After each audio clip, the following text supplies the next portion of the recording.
بسم اللہ الرحمن الرحیم۔ السلام علیکم۔ دونوں لڑکیوں نے ایک دوسرے کی آنکھوں میں دیکھا اور ایک نے کہا، آپ آرام فرمائیں، ہم آپ کو بے آرام نہیں کریں گی۔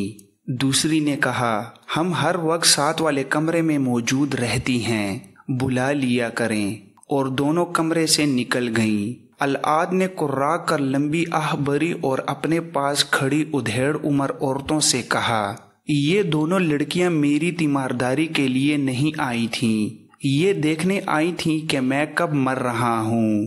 میں جانتا ہوں انہوں نے اپنی دوستیاں لگا رکھی ہیں، یہ گدھ ہیں، میرے مرنے کا انتظار کر رہی ہیں، ان کی نظر میرے مال اور دولت پر ہے۔ تم تینوں کے سوا یہاں میرا ہمدرد کون ہے؟ کوئی نہیں، کوئی بھی نہیں۔ فاطمی خلافت کے نعرے لگانے والے کہاں گئے؟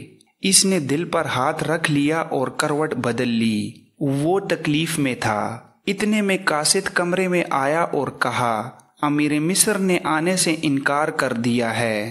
او بد نصیب صلاح الدین، العاد نے قرانے والے لہجے میں کہا، میرے مرنے سے پہلے ایک بار تو آ جاتا۔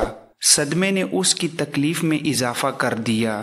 اس نے نحیف آواز میں رک رک کر کہا، اب تو میری لونڈیاں بھی میرے بلانے پر نہیں آتیں۔ امیر مصر کیوں آئے گا؟ مجھے گناہوں کی سزا مل رہی ہے، میرے خون کے رشتے بھی ٹوٹ گئے ہیں، ان میں سے بھی کوئی نہیں آیا۔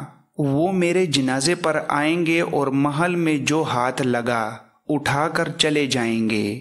وہ کچھ دیر کراتا رہا۔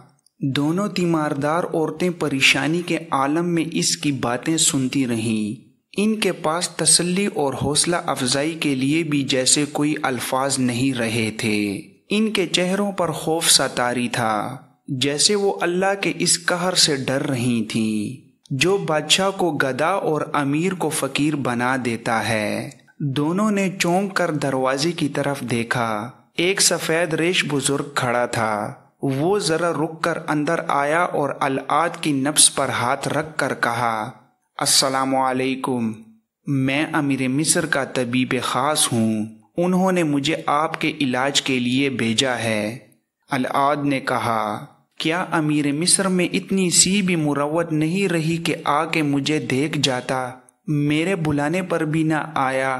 طبیب نے کہا، اس کے متعلق میں کچھ نہیں کہہ سکتا، انہوں نے مجھے آپ کے علاج کے لیے بھیجا ہے۔ میں یہ کہنے کی جرت نہیں کروں گا کہ اتنے بڑے واقعے کے بعد جس میں باقاعدہ جنگ ہوئی اور ہزاروں جانیں ضائع ہو گئیں، امیر مصر شاید یہاں نہیں آئیں گے۔ انہیں آپ کی صحت کا فکر ضرور ہے، ایسا نہ ہوتا تو وہ مجھے آپ کے علاج کا حکم نہ دیتے۔ اس حالت میں آپ ایسی کوئی بات ذہن میں نہ لائیں جو آپ کے دل کو تکلیف دیتی ہے، ورنہ علاج نہیں ہو سکے گا۔ العاد نے کہا، میرا علاج ہو چکا، میرا ایک پیغام غور سے سن لو، صلاح الدین کو لفظ بہ لفظ پہنچا دینا، میری نفس سے ہاتھ ہٹا لو، میں اب دنیا کی حکمت اور تمہاری دوائیوں سے بے نیاز ہو چکا ہوں۔ سنو طبیب، صلاح الدین کو کہنا کہ میں تمہارا دشمن نہ تھا، میں تمہارے دشمنوں کے جال میں آ گیا تھا۔ یہ بدقسمتی میری ہے یا صلاح الدین کی کہ میں اپنے گناہوں کا اعتراف اس وقت کر رہا ہوں جب میں ایک گھڑی کا مہمان ہوں۔ صلاح الدین سے کہنا کہ میرے دل میں ہمیشہ تمہاری محبت رہی ہے اور تمہاری محبت کو ہی دل میں لیے دنیا سے رخصت ہو رہا ہوں۔ میرا جرم یہ ہے کہ میں نے زر و جواہرات اور حکمرانی کی محبت بھی اپنے دل میں پیدا کر لی جو اسلام کے احترام پر غالب آ گئی۔ آج سب نشے اتر گئے ہیں، وہ لوگ جو میرے پاؤں میں بیٹھا کرتے تھے وہ بیگانے ہو گئے ہیں، وہ لونڈیاں بھی میرے مرنے کی منتظر ہیں جو میرے اشاروں پر ناچا کرتی تھیں۔ میرے دربار میں عریاں رقص کرنے والی لڑکیاں مجھے نفرت کی نگاہوں سے دیکھتی ہیں۔ انسان کی سب سے بڑی غلطی یہ ہے کہ انسان کسی انسان کے گناہوں کا بوجھ اٹھا سکتا۔ ان کمبختوں نے مجھے خدا بنا ڈالا، مگر آج جب حقیقی خدا کا بلاوا آیا ہے تو مجھ پر یہ حقیقت روشن ہوئی ہے، میں نے اس کو نجات کا ذریعہ سمجھا ہے کہ اپنے گناہوں کا اعتراف کر لوں اور صلاح الدین کو ایسے خطروں سے خبردار کرتا جاؤں جن سے شاید وہ واقف نہیں۔ اسے کہنا کہ میرے محافظ دستے کا سالار رجب زندہ ہے اور سوڈان میں کہیں روپوش ہے۔ وہ مجھے بتا کر گیا تھا کہ فاطمی خلافت کی بحالی کے لیے سوڈانیوں اور قابل اعتماد مصریوں کی فوج تیار کرے گا اور وہ صلیبیوں سے جنگی اور مالی امداد لے گا۔ صلاح الدین سے کہنا کہ اپنے محافظ دستے پر نظر رکھے، اکیلا باہر نہ جائے، رات کو زیادہ محتاط رہے، کیونکہ رجب نے فدائیوں کے ساتھ ایوبی کے قتل کا منصوبہ بنا لیا ہے۔ اسے کہنا کہ مصر تمہارے لیے آگ اگلنے والا پہاڑ ہے، تم جنہیں دوست سمجھتے ہو وہ بھی تمہارے دشمن ہیں، اور وہ جو تمہاری آواز کے ساتھ آواز ملا کر وسیع سلطنت اسلامیہ کے نعرے لگاتے ہیں، ان میں صلیبیوں کے پالے ہوئے سانپ موجود ہیں۔ تمہارے جنگی شعبے میں فیض الفاطمی بڑا حاکم ہے، مگر تم نہیں جانتے کہ وہ تمہارے مخالفین میں سے ہے۔ وہ رجب کا دستراست ہے۔ تمہاری فوج میں ترک، شامی اور دوسرے عربی نسل کے جو کماندار اور سپاہی ہیں ان کے سوا کسی پر بھروسہ نہ کرنا، یہ سب تمہارے وفادار اور اسلام کے محافظ ہیں۔ مصری فوجیوں میں قابل اعتماد بھی ہیں اور بے وفا بھی۔ تم نہیں جانتے کہ تم نے جب سوڈانی لشکر پر فیصلہ کن حملہ کیا تھا تو حملہ آور دستوں میں 2 دستوں کے کماندار تمہاری چال کو ناکام کرنے کے لیے تمہاری ہدایات اور احکام پر غلط عمل کرنا چاہتے تھے، لیکن تمہارے ترک اور عرب سپاہیوں میں جوش اور جذبہ ایسا تھا کہ اپنے کماندار کے حکم کا انتظار کیے بغیر وہ سوڈانیوں پر قہر بن کر ٹوٹے، ورنہ یہ 2 کماندار جنگ کا پانسا پلٹ کر تمہیں ناکام کر دیتے۔ العاد مری مری آواز میں رک رک کر بولتا رہا۔ طبیب نے اسے 1-2 مرتبہ بولنے سے روکا تو اس نے ہاتھ کے اشارے سے اسے چپ کرا دیا۔ اس کے چہرے پر پسینہ اس طرح آ گیا تھا جیسے کسی نے پانی چھڑک دیا ہو۔ دونوں عورتوں نے اس کا پسینہ پونچھا، لیکن پسینہ چشمے کی طرح پھوٹتا آ رہا تھا۔ اس نے چند ایک اور انتظامیہ اور فوج کے حکام کے نام بتائے جو سلطان ایوبی کے خلاف سازشوں میں مصروف تھے۔ ان میں سے زیادہ خطرناک فدائی تھے جن کا پیشہ پر اسرار قتل تھا، وہ اس فن کے ماہر تھے۔ العاد نے مصر میں صلیبیوں کے اثر و رسوخ کی بھی تفصیل سنائی اور کہا، انہیں مسلمان نہ سمجھنا، یہ ایمان فروخت کر چکے ہیں۔ صلاح الدین سے کہنا کہ اللہ تمہیں کامیاب کرے اور سرخرو کرے، لیکن یہ یاد رکھنا کہ ایک تو وہ لوگ ہیں جو چوری چھپے تمہیں دھوکہ دے رہے ہیں، اور دوسرے وہ لوگ ہیں جو خوشامد سے تمہیں خدا کے بعد کا درجہ دے دیں گے۔ یہ ان لوگوں سے زیادہ خطرناک ہیں جو چوری چھپے دھوکہ دیتے ہیں۔ دشمنوں کو زیر کر کے جب تم اطمینان سے حکومت کی گدی پر بیٹھو گے تو میری طرح دونوں جہاں کے بادشاہ نہ بن جانا۔ سدا بادشاہی اللہ کی ہے۔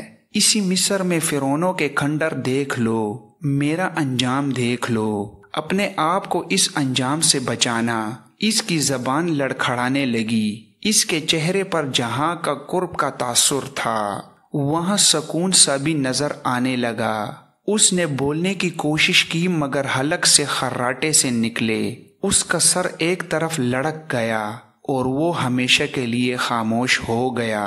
طبیب نے سلطان ایوبی کو اطلاع بھجوائی۔ محل میں خلیفہ کی موت کی خبر پھیل گئی۔ محل کے کسی گوشے سے رونا تو دور کی بات ہے، ہلکی سی سسکی بھی نہ سنائی دی۔ صرف ان 2 عورتوں کے آنسو بہہ رہے تھے جو آخری وقت اس کے پاس تھیں۔ سلطان ایوبی چند ایک حکام کے ساتھ فوراً محل میں آ گیا۔ اس نے دیکھا کہ وہاں برآمدوں اور غلام گردشوں میں کچھ سرگرمی سی تھی۔ اسے شک ہوا۔ اس نے محافظ دستے کے کماندار کو بلا کر حکم دیا کہ محل کے تمام کمروں میں گھوم جاؤ، تمام مردوں، عورتوں اور لڑکیوں کو کمروں سے نکال کر باہر صحن میں بٹھا دو اور کسی کو باہر نہ جانے دو۔ کسی کو کیسی ہی ضرورت کیوں نہ ہو